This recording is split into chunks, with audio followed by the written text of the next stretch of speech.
तो ठीक है, पीटीआई से इंतखाबी निशान भी ठीक लिया गया है, दो तिहाई अक्सरियत भी पीडीएम को बिल्कुल ठीक दी गई है, सब आइन और कानून। खान साहब को मुझे नहीं लगता ही इज इन प्रॉब्लम, और ये अच्छा है, ये एसओपीज वाला मामला चले, कुछ तो हल हुआ ना मामला, कुछ तो चीजें दुरुस्त हुई। लेकिन आई डोंट थिंक कि खान साहब को इस सख्ती से फर्क पड़ता है।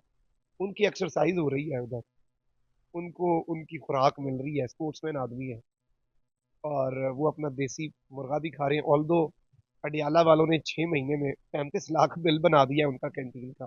MYK न्यूज की वीडियोस देखने के लिए हमारा चैनल सब्सक्राइब कीजिए और बेल आइकॉन को क्लिक कीजिए ताकि आप हमारी आने वाली वीडियो से बाखबर रह सकें। अस्सलाम वालेकुम, आपका मेज़बान तैयब गोंदल आपकी खिदमत में हाजिर है। इस वक्त मैं मौजूद हूँ इस्लामाबाद के अंदर, और आज हमारे प्रोग्राम में शामिल होने वाली मेहमान शख्सियत जो कि किसी तारुफ की मोहताज नहीं है, आपको बताएं कि सीनियर सहाफ़ी एंकर पर्सन मखदूम शहाबुद्दीन साहब जो है वो आज हमारे प्रोग्राम में शामिल हुए हैं। आज बात करेंगे पाकिस्तान की मौजूदा सियासी सूरत हाल पर। आपको बताएं कि पाकिस्तान के अंदर इस वक्त जो पॉलिटिकल सिचुएशन है, आपने देखा होगा कि खबरें गर्दिश कर रही हैं इस्लामाबाद हाई कोर्ट के 6 जजेस से मुतल्लिक।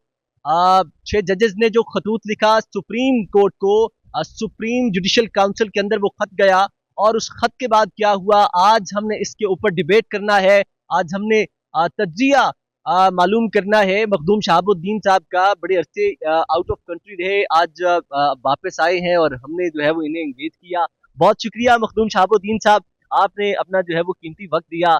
बताइएगा कैसे मिजाज है? मैं बिल्कुल ठीक ठाक हूँ, और पाकिस्तान वापस आके बड़ा अच्छा लग रहा है। अब अगर हम बात करें, जो आपने बात की है ना, बड़ी इंपॉर्टेंट है, ये 6 जजेस वाला मामला। इस 6 जजेस वाले मामले के ऊपर देखें, वैसे तो आपका पूरे का पूरा सिस्टम जो है वो हिल जाना चाहिए। अब ये जो 6 जजेस का मामला ना, लेकिन इसमें एक गलती पाकिस्तान तहरीक इंसाफ की भी है, जो लियाकत चट्ठा वाले मामले पर भी।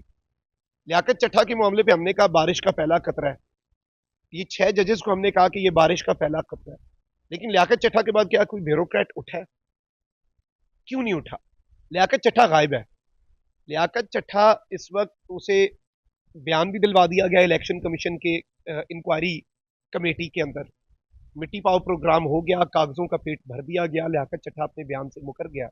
कोई पीटीआई का बंदा अदालत में पिटीशन लेके गया है कि लियाकत चट्ठा वाले मामले के ऊपर बुलाया जाए उसे। आपकी पाकिस्तान तरीके इंसाफ ने क्या एक प्रेस कॉन्फ्रेंस, बंदे लेके जाना तो अलग बात है, डेमोक्रेटिक राइट है ना, बंदे लेकर जाना तो एक अलग बात है। आपकी पीडीएम ने क्या, पीटीआई ने क्या बाहर एहतजाज किया? ये बात बड़ी वाज़ेह है, बड़ी क्लियर है। अब इसमें ऑब्वियसली एक चीज़ हमें समझनी होगी कि खान साहब अगर मैदान में होते तो चीज़ें बहुत मुख्तलिफ होती। वो सर पे कोई नहीं है, और वैसे भी वो कहते हैं too many cooks spoil the broth. वो हो सकता है सब बड़े अच्छे हों। अब इस सब के अंदर ये जो 6 जजेस वाला मामला है, इसमें पाकिस्तान तहरीक इंसाफ की ये जिम्मेदारी बनती है कि वो इन 6 जजेस को प्रोटेक्ट करे, इन 6 जजेस की ताकत बने। मखदूम शहाबुद्दीन साहब, जिस रिटायर्ड जज ने इंक्वायरी करनी है, जिनको नॉमिनेट किया गया है कि आप इन 6 जजेस की जो है वो इंक्वायरी करेंगे, उनके बेटे ने इस मामले पर अपने वालिद पर अदम एतमाद जाहिर कर दिया, शो कर दिया है। इस पर, इसको कैसे देखें? अच्छा, ये खबर मेरी नज़र से नहीं गुजरी, तसद्दुक जिलानी साहब के बेटे ने। अच्छा, ये तो फिर एक बहुत बड़ी चीज़ है। वैसे भी तसद्दुक जिलानी साहब 75 साल के बुजुर्ग हैं, शरीफुन नफ्स आदमी है। मैं कोई ये नहीं कहूँगा कि वो कोई, उनके ऊपर कोई आप कह लें कि इन्वॉल्वमेंट का इल्ज़ाम दिया, लेकिन वो एक होता है, कुछ लोग होते हैं सर नीचे फेंक के काम करने वाले, बहुत ही ज़्यादा शरीफुन नफ्स। तो उनसे आप ये उम्मीद अगर रखेंगे ना कि वो कोई स्टैंड लेंगे, या वो कोई दबंग फैसला करेंगे, या फिर वो कोई बहुत आउट ऑफ द वे जाएंगे, क्योंकि ये मामला, इसमें पर जलेंगे। ये गोगल साहब, आपका इस मामले के ऊपर बात करते हुए पर जलेंगे, तो इस मामले को छेड़ते हुए क्या जज के पर नहीं जलेंगे? तो उस खत की आप सीरियसनेस को समझें कि उसे रिपोर्ट करते हुए सहाफ़ी के पर जल रहे हैं, तो उसे प्रोब करते हुए, उसके तहकीकात करते हुए, और वो भी रिटायर्ड जज, मतलब यहाँ पर फुल कोर्ट बैठी, और काजी साहब को बड़ा शौक है पब्लिकली आके वो समात दिखाने का, इस पे बनती थी फुल कोर्ट। ये जजेस भी आते, अपने सबूत देते, आप और मैं देखते पीटीवी पे बैठ। काजी साहब ने एक फैसला दिया कि पाकिस्तान तहरीक इंसाफ से हम बल्ले का निशान ले रहे हैं। उसे नदीम मलिक साहब ने, जो कि समा न्यूज़ पे प्रोग्राम करते हैं, उन्होंने कहा कि ये जुडिशल मर्डर है एक जमात का, यानी एक भुट्टो का अदालती कत्ल हुआ और अब एक जमात का अदालती कत्ल हुआ। उसके नतीजे में पीटीआई से 2 तिहाई अक्सरियत गई, और ये 2 तिहाई अक्सरियत मिल गई पीडीएम को। अब उस ही 2/3 अक्सरियत से जो मेरे काजी के फैसले की वजह से बनी, उसी 2/3 अक्सरियत की वजह से आप सोचें जरा इस मामले को कि काजी साहब की ही मुद्दत मुलाजमत में तोसी हो जाए।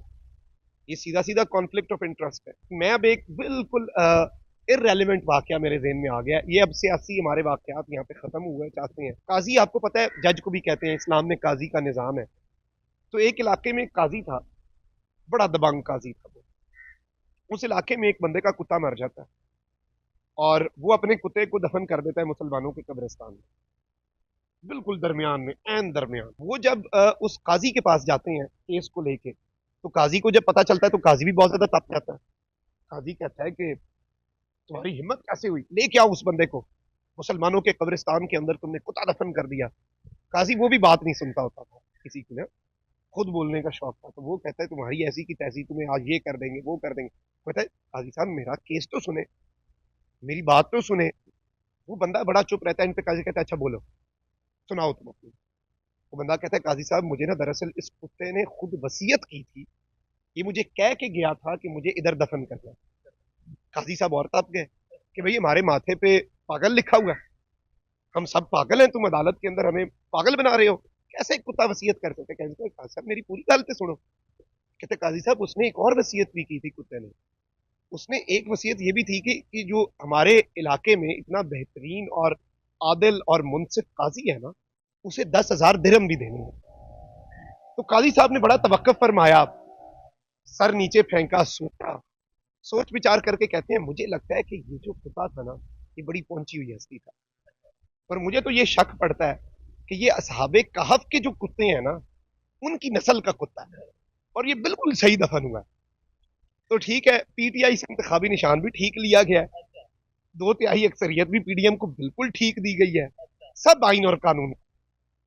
और इस वाकये का हमारे मुल्क के हालात से, हमारे मुल्क के काजी से कोई ताल्लुक नहीं है। मैंने आपको वैसे एक वाकया सुना, आपको लग रहा होगा कि 6 जज हैं, मतलब एक पूरी आपकी हाई कोर्ट है, और वो कोई पूरी जिंदगी लीगल माइंड्स ही रहे हैं और उन्हें पता है कौन कहाँ पे फंसता है, वो बंदों को फंसाने वाले हैं, उन्हें पता है कहाँ से क्या लीगल लूप होल्स हैं। तो मुझे नहीं लगता कि उन जजेस को रगड़ा लगाना भी इतना आसान है, जो इन्हें लग रहा है कि बस हम कर देंगे और कर देंगे। इस केस में तो रगड़ा लगाना नामुमकिन है। अब ये है कि बाद में उन जजेस की कोई वल्नरेबिलिटी ढूंढ लें, किसी जज की कोई फाइनेंशियल वल्नरेबिलिटी ढूंढ लें, किसी की कोई मॉरल वल्नरेबिलिटी ढूंढ लें कि ये यहाँ से कमजोर है, उस चीज को एक्सप्लॉइट करके इन्हें रगड़ा लगा दें, तो वो एक अलग बात है, वो हमें वैसे भी हम एक्सपर्ट हैं उस पर। मुझे ये बताइएगा कि अब क्योंकि मामला जजेस का है तो एक तरफ ये जजेस जो जस्टिस साहबान है वो बेयारो मददगार अदालतों की तरफ देख रहे हैं, तो एक तरफ काजी फायज ईसा साहब को एक्सटेंशन देने पर जो है वो गौर किया जा रहा है, इसे आप कैसे देखते हैं? देखिए मैंने अभी जो बात की ना कि काजी साहब को जो एक्सटेंशन देने का मामला है, ये अगर तो मिल जाती है, एक तो इस सब के अंदर जो अरेंजमेंट है ना चीफ जस्टिस की, वो तब्दील हो जाएगी। इससे पहले होता यह था कि चीफ जस्टिस अपनी एक सर्टेन उम्र पर रिटायर होता था, और कुछ लोग 28 दिन के लिए भी चीफ जस्टिस बने हैं, कुछ लोग 2 साल के लिए भी चीफ जस्टिस बने हैं, कुछ लोग 5 साल के लिए भी बन सकते हैं, कुछ लोग 10 महीने के लिए भी। हमारे काजी साहब 13 महीने के लिए चीफ जस्टिस बने थे। उन्होंने 13 सितंबर को वो चीफ जस्टिस बने पिछले साल, और उन्होंने 25 अक्टूबर को सुधार जाना था आगे अगला। इसमें एक तो अरेंजमेंट खराब हो जाएगी। जस्टिस एजाजुल हसन से पहले इन्होंने जान छुड़वा ली, वो अपनी इज्जत इस्तीफा दे के चले गए। पीछे एक जस्टिस मुनीब अख्तर बचे हैं, जस्टिस मुनीब अख्तर साहब जो हैं वो इस तरह से माइनस हो जाएंगे। ये बताइएगा कि 9 मई का जो वाकया है, 9 मई के अंदर जो जिन कारकुनान को गिरफ्तार किया गया था, मिलिट्री कोर्ट्स के अंदर उनके ट्रायल किए जा रहे थे, उन्हें संगीन नताइज की सजाएं पहली बार सुना दी गई हैं, कैसे देखते हैं? ये बड़ा इंपॉर्टेंट है। मिलिट्री कोर्ट्स का जहां तक सवाल है, वो कलअदम हुई, फिर बहाल हुई, 105 बंदा मिलिट्री कोर्ट। अभी अटॉर्नी जनरल ने बताया कि 20-25 बंदे हैं जिन्हें छोटी सजाएं होनी है, तो उन्हें हम छोड़ देंगे, तो अदालत ने वो फैसला सुनाने का कहा है। वहीं दूसरी जानब 9 मई के मुकदमात के अंदर जो टेररिज्म कोर्ट्स के अंदर लोग मौजूद हैं, उन्हें पहली मरतबा गुजरांवाला में सजाएं हुई हैं। 51 लोग हैं, 51, जिन्हें 20-20 साल की सजा हुई है। ये पाकिस्तान तहरीक इंसाफ के लिए बड़ी अलार्मिंग बात है, क्योंकि इससे पहले ट्रायल होता था, जमानतें होती थी, दोबारा अरेस्ट होता था, सजा पहली मरतबा हुई है। उसके कुछ दिन बाद कोर कमांडर्स कॉन्फ्रेंस हुई। 9 मई के सानहे के हवाले से मिलिट्री लीडरशिप ने अपना बहुत वाज़ेह मौक़िफ़ दे दिया। ये सजाएं पीटीआई के लिए अलार्मिंग है कि अब ये सिलसिला चल पड़ेगा। और 9 मई की जहां तक सवाल है, मैं अगर उस पर अपनी इनपुट दूं तो मैं 9 मई के दिन जो रिपोर्टिंग कर रहा था, मैं ये कह रहा था कि ये इंतहाई मनहूस तरीन दिन है पाकिस्तान की तारीख का, ये काश ना होता। इस दिन दो काम ऐसे हुए जिन्होंने मेरा असल में दिल तोड़ा। एक ये कि पाकिस्तान का एक साबिक वजीर आजम, उसे धक्के दे के गिरेबान से पकड़ के अरेस्ट किया गया। अच्छा विजुअल नहीं था मेरे लिए। और उससे भी ज्यादा तकलीफ दे विजुअल जो शोहदा की यादगारों के साथ हुआ। और मैं ये समझता हूं कि इस वाक़े के अंदर जो लोग हैं, जो कसूरवार हैं, सिर्फ उन्हीं को सजा दी जाए।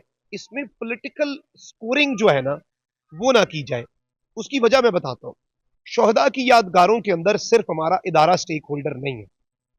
वो शहीद सिर्फ इदारे के नहीं है, वो आपके लिए भी शहीद हुए हैं, वो मेरे लिए भी शहीद हुए हैं। बताइएगा, एक तरफ ये सारी चीज़ें हैं, तो दूसरी तरफ एक कैदी भी है जो इस वक्त अडयाला जेल में है। वो बड़ी मुश्किल में इस वक्त है।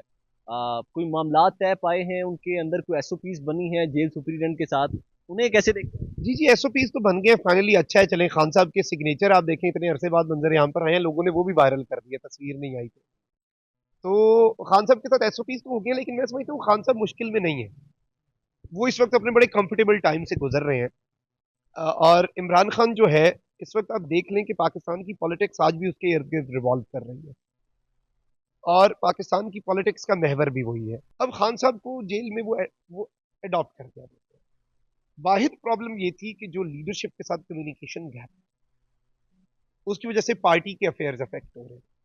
वो उस सिलसिले में अभी भी खान साहब को जो ये कहा गया है कि 6 एसओपी, 6 बंदे मिल सकेंगे, 3 फोकल पर्सन है। इमरान रियाज खान ने अगले दिन ये बात ट्वीट की कि उन्हें हफीजुल्लाह न्याजी ने बताया कि नवाज शरीफ जब इमरान खान साहब के दौर में जेल में थे तो उनकी मुलाकात ऐसे नहीं होती थी, दरबार लगता था। एक वक्त पे 20-20 उनकी मर्जी का सहाफी आके सामने बैठा होता था और दूसरे कमरे में सियासतदान वेट कर रहे होते थे, मीटिंग रूम्स होते थे उनके। तो अभी भी इमरान खान साहब के ऊपर अगर हम कंपैरिजन करें विद नवाज शरीफ तो सख्ती है। लेकिन आई डोंट थिंक कि खान साहब को इस सख्ती से फर्क पड़ता है। उनकी एक्सरसाइज हो रही है उधर, उनको उनकी खुराक मिल रही है, स्पोर्ट्समैन आदमी है। और वो अपना देसी मुर्गा भी खा रहे हैं। ऑल दो अडियाला वालों ने 6 महीने में 35 लाख बिल बना दिया है उनका कैंटीन का। और जो हमने हिसाब लगाया है खान साहब की डाइट के हिसाब से, देसी घी भी डाला, फ्रूट्स और दूध भी डाले, दिन हफ्ते का 1 दफ़ा का मटन भी, 2 दफ़ा का देसी मुर्गा भी, खान साहब को मुझे नहीं लगता ही इज इन प्रॉब्लम। और ये अच्छा है, ये एसओपीज वाला मामला चले, कुछ तो हल हुआ ना मामला, कुछ तो चीजें दुरुस्त हुई। पॉलिटिकल सिचुएशन जो कि अब तक की जो सूरत हाल है, उससे हमने आपको अपने सीनियर सहाफ़ी दोस्त मखदूम शहाबुद्दीन की ज़बानी जो है वो आगाह कर दिया है। मज़ीद आगे क्या पेशरफ्त होती हैं, उनसे भी यकीनन आपको हमारा चैनल अपडेट रखेगा। अपना बहुत सारा ख्याल रखें। अपने मेज़बान तैयब गोंदल को इजाज़त दें। अल्लाह निगहबान।